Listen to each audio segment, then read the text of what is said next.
Hey folks, David Stewart here. So I found out the other week that one of my very favorite JRPGs, which is The Last Remnant by Square Enix, has been re-released as a remastered version on the PlayStation 4 and very recently on the Nintendo Switch, a platform that I actually bought it on. I'd like to talk about that game for a few minutes, why it happens to be one of my favorite JRPGs, why I think more people ought to play it and give it a chance. But before I get into that discussion, I want to talk about a couple of other things surrounding the game.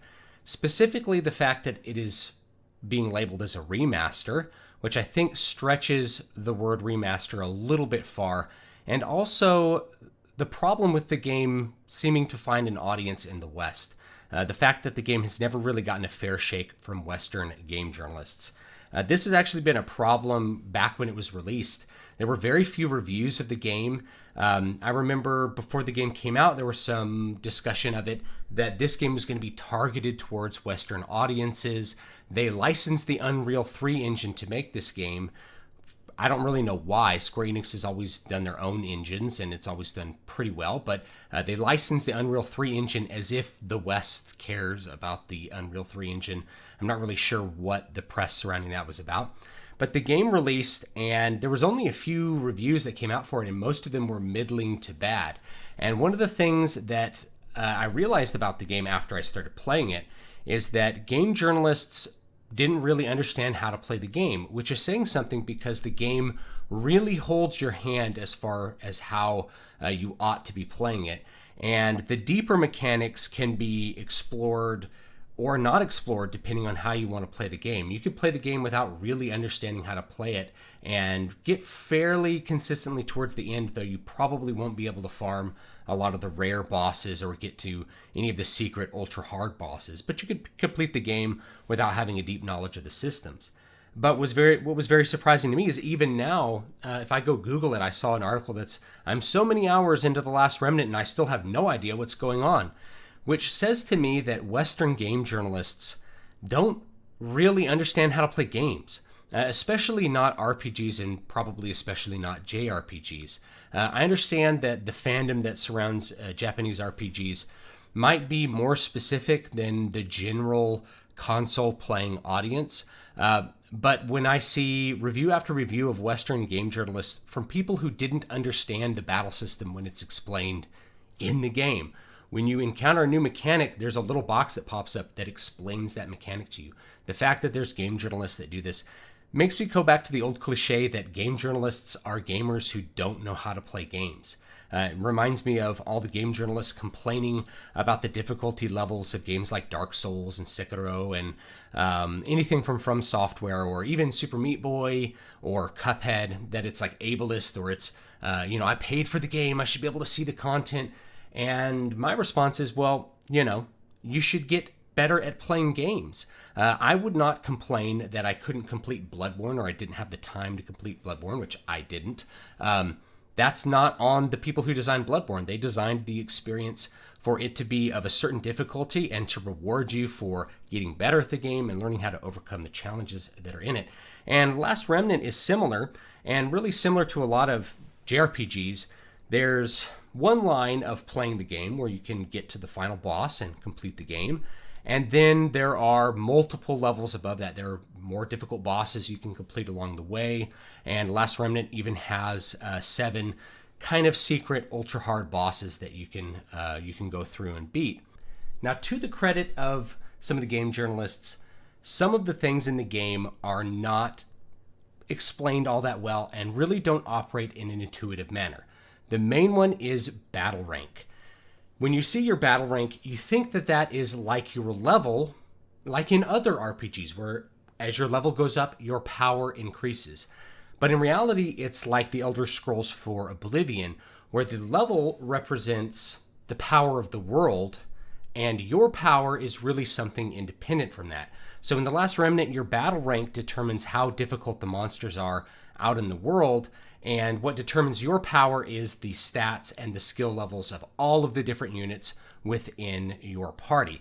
And one of the things that's great about The Last Remnant, and probably one of the things that confuses some people, is that rather than having, say, 4 or 5 units in a party that you could control their spells, you have 4 or 5 parties full of units, all of which have spells, and you give them general commands, which requires you to micromanage what skills are available to them if you want them to develop a certain way. But you can also just not micromanage them and let them just develop, and they'll take a little bit longer to get where they need to go. But the main thing is the battle rank was created so that no matter where you went in the game, you're going to get a relatively consistent experience. So if you go back to an older area, the monsters are not going to be complete pushovers. They're going to be a little bit more difficult because they've leveled up with your battle rank.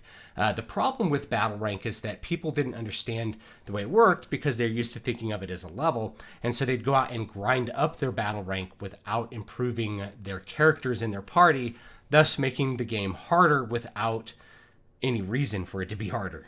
This also had the unexpected problem of making certain rare monsters that interact with your battle rank differently basically impossible to beat if you had a high battle rank and a poorly optimized party. So like Oblivion, the point was to untether you from having to do everything in a certain order determined by your level and the difficulty of the environment, and let you kind of freely explore and do things out of order or in different order, and in general create a more consistent difficulty and consistently challenging experience. Of course, now that you guys know how that works, you're not going to fall into that particular pit if you happen to buy this game. Now, the next thing I want to move on to is the fact that this is called a remastered version. I think calling this a remastered version stretches the word remastered a little bit further than it ought to for marketable reasons. Now, the images that you should be seeing on your TV now are from the PC version. The version that came out in 2009, I think, for the PC, and that's the version that I prefer to play. I think it's the superior version. It is the version that they use for the remastered version rather than the Xbox 360 version. It has a lot of things improved, including the battle rank system. So the battle rank system is not nearly as annoying as it could be on the Xbox 360 if you weren't actually interacting with it. You can just play through the game in the way that you want to, and in general, it's going to have a pretty smooth difficulty curve. Now, my understanding of what they did for this remastered version is that they ported the entire game from Unreal Engine 3, which is what it was created in, into Unreal Engine 4, the modern version of the engine. And this improves certain things about the visual presentation.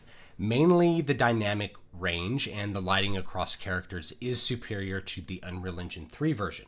But as you see on your screen, the Unreal 3 engine running on a modern PC with anti-aliasing cranked up still looks pretty good. And in fact, this is the problem with the remaster. Now, I'm playing on the Nintendo Switch, so the experience may be different on the PS4 or the PS4 Pro. It may be a better experience. I really don't know. But on the Switch, the anti-aliasing is inferior to the anti-aliasing you can force on if you're playing it on a PC. Now, you can actually go on YouTube and look up a whole bunch of different graphical comparisons between the remastered version and the original PC version. And one of the things you'll find is that they're actually pretty close.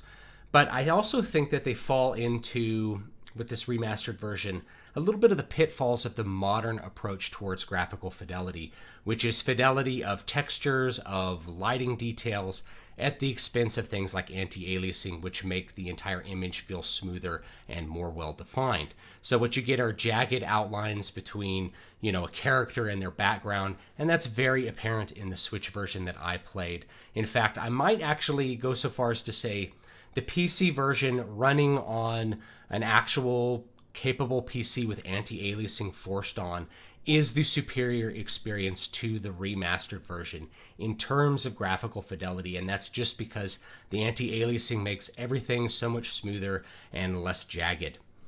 That's not to say that there aren't other improvements as well. They did add a speed button in, which could make running around some of the zones a little bit less time consuming. You can speed up battles so that they're a little bit less time consuming. And that's convenient for a long-form RPG, which is what the Last Remnant definitely is. Last Remnant, with all its side quests, has the potential to be a very long game, 100 hours if you actually wanted to complete every little thing. Significantly less time if you wanted to just play through the main quest. And indeed, there's a bunch of guides online for how to just get through the game very efficiently, because there is so much that you can actually do in the Last Remnant. It really is quite a massive game. One of the things they actually didn't improve upon when they upgraded this particular game was the animations. And that's something that really needed an upgrade as far as the animations go, especially in the cutscenes.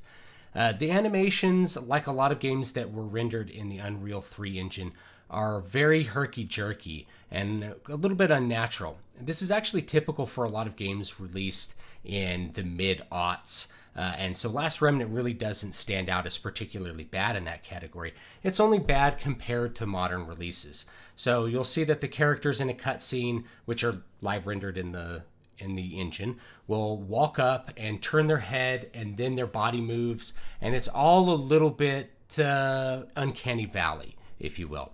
So that's something that I really wish they would have taken the time to smooth out a little bit, or some of those facial and body animations, but it's still a pretty good visual presentation overall.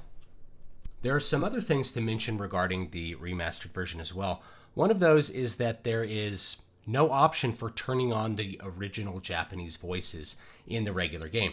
Now, you can technically turn on the Japanese voices, but in order to do so, you have to set your console's language to Japanese, which is very inconvenient.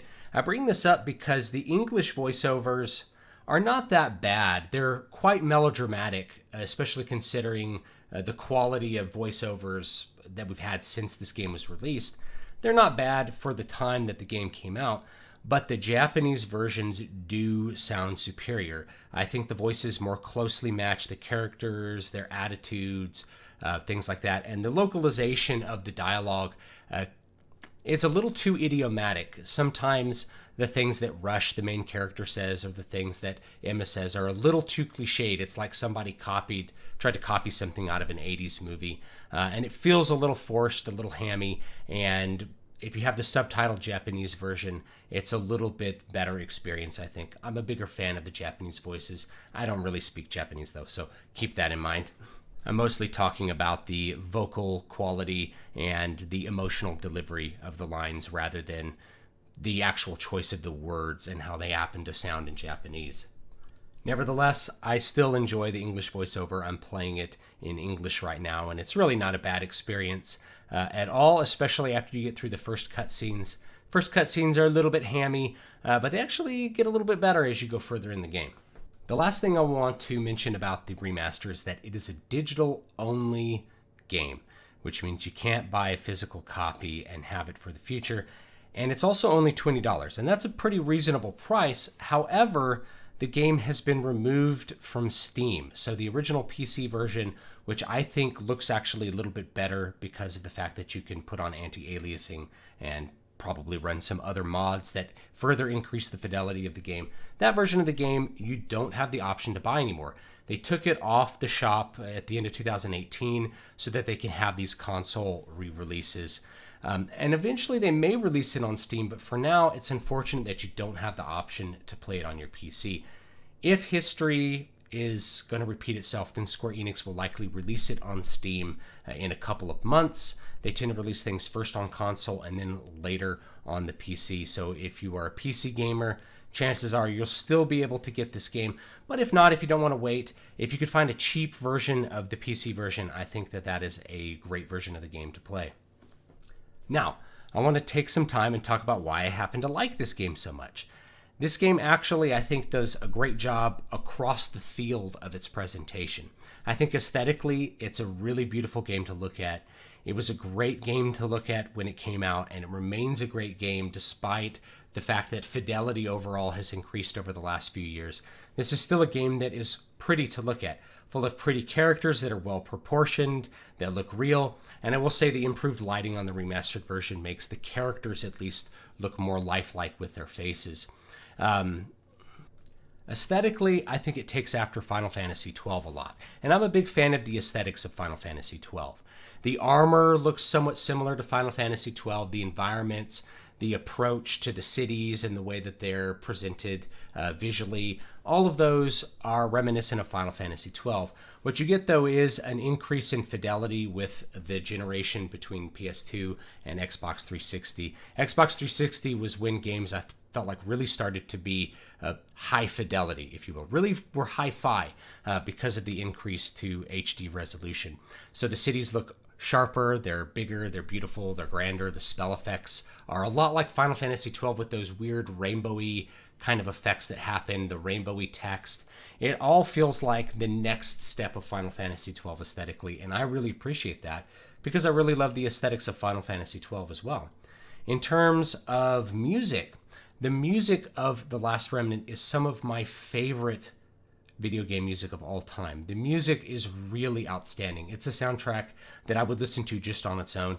You can look up the soundtrack on YouTube, I think, and just listen to it, and you'll find that it's really, really well done. It definitely is a step up from what happened in the past and really set the tone for the soundtracks I think that Square Enix would do after that, especially in terms of fidelity, the use of real instruments, the immense amount of variety, and how the tracks are able to go on for a really long time without feeling like they ever repeat.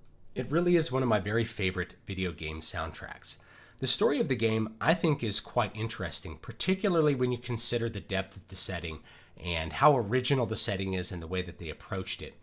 The setting and the world are explored in an indirect fashion. So if you've heard me talk about direct versus indirect exposition, The Last Remnant uses indirect exposition. What this is, you go through the game, you experience the game, you learn about the arrangement of the world and how it works through your interaction in the game. And I think this works great for an RPG. So you discover a little bit with the cutscenes, you talk to townspeople with some non-voiceover text, similar to Final Fantasy XII, by the way, and you learn more and more and more about how the world works. And the more you learn, the more you want to learn. You want to put the pieces together and figure out exactly how this complex world of Forgotten Remnants actually works, who these strange characters are, and indeed when they introduce a lot of the characters, they do so in an indirect fashion, so you don't know everything about them when you meet them. And that also produces a little bit more of a fluid story experience, so you feel like you're really in the game, you're really involved in the role-playing experience. One of the things that they do that adds to this experience is the use of what I call the Connecticut Yankee and what some people call the fish out of water. This is a character that doesn't really know how the world works, and this allows him to ask a lot of the questions and to receive a lot of the information that the audience needs to know how the world is actually supposed to operate. So the main character, Rush, has been raised on an isolated island, and he's kind of pushed out the door by the kidnapping of his sister. And through that, he has to figure out how the world works. So he gets to operate a little bit like Connecticut Yankee in King Arthur's court. He doesn't know how the politics of the world work. He doesn't know where things are located. And so as we engage in the role-playing experience, you get to feel a little bit more like Rush trying to explore the world and trying to figure out how it works. And so in that sense, it's a little bit of a blend between what might be a Western CRPG and a strict JRPG that's all about the story moving forward for a set of characters in a particular way. Also, the fact that you can explore the world in a non-linear fashion, you can do lots of side quests in a non-linear fashion, allows you to really take control of your own experience of the game and go to the places that you want to go to learn about whatever you want to learn about, to interact with whatever new characters you want to interact with. But you still have an overall feeling of a JRPG at the same time. Now, the main reason that I really like this game is actually not the story, though I think the story is very competent. It's actually the battle system. And the battle system is what gets the most complaints and seems to be misunderstood the most by people reviewing this game. The battle system can be interacted with at a multiple of different levels, depending on how deep you want to go into it and depending on how much you want to micromanage your units and your parties and that sort of thing. For somebody who's a casual player, you can just play the game in a casual manner and figure out as much as you want about the system, and you'll probably be able to complete the game. For people who are more power gamers, there's a lot more rewards to figuring out the ins and the outs of the system. The main way it works is rather than having a party of 5 people or 4 people or 3 people like in a typical JRPG, and you have to decide who goes in and who goes out of the party, what you have are unions, which are unions of party members. So each battle is composed of anywhere from 1 to 5 different unions, 5 different parties of multiple people. So each one of those is like a party from a typical Final Fantasy game. They can cast spells, they can heal, they can attack using specialized physical attacks, and what commands are available to you depends on what units you put in each union and what skills you enable for each unit in that union. So as you enable and disable skills, the units will develop in a certain way. Each time they use a skill a certain number of times, they develop a superior skill to it. Kind of like how you do heal 1, heal 2, heal 3. You'll do herbs 1, herbs 2. You can do different levels of knee splitter, nimble blade dancer. As you progress up through the skill set, the character becomes increasingly powerful and increasingly specialized, or they can actually have multiple specialties. And their class will change depending on which skills you enable or disable and how those skills actually develop.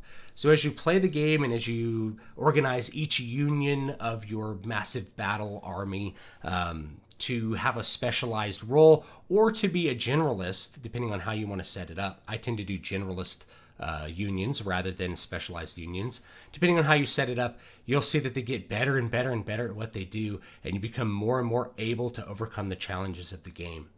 Likewise, the act of engaging in a battle is quite fun. There's a couple of things that they added into the battle system to keep it more active in real time, and you have the option of turning these off, by the way. One of them is critical triggers. So as you're playing, you'll see a command on the screen to tap a button at a very particular point in time to increase the damage or do a counterattack or block an enemy attack. And if you perform it successfully, then you can actually have a better battle experience than what the stats of your characters would determine. This is different from a typical RPG or JRPG where everything is more or less determined by the stats of your party going into it. In this case, you have an option through your ability to have good hand-eye coordination to increase your battle capacity beyond what it's actually possible to do given the quality of your units. But you can also turn that off and make it happen, quote, automatically, which means that it'll either happen or not happen randomly, if that's something you want to interact with. And with the remastered version, you can turn off the critical triggers or make them automatic, and then you can speed up the battles. So if you want to grind through some battles very quickly, that can actually be a really quick and easy experience. But I enjoy the battles. I enjoy the battle music. I still have a bit of nostalgia every time this kind of power metal track comes on for the battle music, which I'm a fan of power metal, so I like a lot of the guitar tracks in the game when the battle music pops up. It's a more interesting and visceral experience than what you get with most RPGs. So that's The Last Remnant. It's one of my very favorite RPGs. It's a great game. It's a game more people ought to play, more people ought to recognize. It's not just for people in Japan. It's also for people who like Japanese games. Now, this is a funny thing I want to mention, is that when this game came out, the Western journalist press seemed to be very negative on Japanese games. I think the only review I saw for this on Steam was, I guess there's a market for this somewhere. We're guessing Japan, which made me think, well, maybe I should play this game. Now, back then, people were saying Japanese games were terrible. I remember a clip of Phil Fish standing up and saying Japanese games suck. Now, fast forward to 2019, and it's like the only games worth playing are from Japan. The Western video game industry, at least the major publishers, I'm not talking about indies, have taken such a nosedive in terms of what quality products they're willing to put out. It's almost a joke to talk about games from EA or Ubisoft or some of these other bigger Western companies. BioWare, the Anthem fiasco. Who would have thought that we would be where we're at in 2019? But I digress. Final judgment. I think Last Remnant's a really good game. I think more people ought to give it a chance. I am going to recommend the remastered version simply because it's still The Last Remnant and it's a really good game. I do have it for the Nintendo Switch, and I really enjoy playing it on the Nintendo Switch. It looks good on my big TV. Doesn't look quite as good as it does on my PC. However, there's something really cool about being able to play it in a handheld mode. I'm really enjoying being able to play it in different places and different times rather than having to sit at my PC in my computer chair, kind of hunched forward in a command position, playing what should be a relaxing couch experience. So I actually like the experience of playing the game on my Switch more than I do on my PC, despite the fact that I think it's in some ways a step down in graphical fidelity. So that's Last Remnant. Don't forget to like, comment, and subscribe. You can email me at stu at davidvstewart.com or dvspress.com if you want to get in direct contact with me. Follow me on Twitter. I'm David V. Stewart. Twitter.com/David V. Stewart. Find me on Facebook, facebook.com/David Van Dyke Stewart. Make sure that you share the content, and if you want to, you can throw me $1 on Subscribestar. It's linked down below in the comment description, and you can buy all my books on Amazon. If you join my mailing list right now, you will get my newest little mini book. It is a cosmic horror book. I want to call it Lovecraft Meets Aliens. It's called Voices of the Void. You can get it for free by going to dvspress.com/list, or click the link down below, which will take you directly to a download page for it and put you on my mailing list, so you can just do it that way. Thanks so much for watching, and I'll see you guys next time.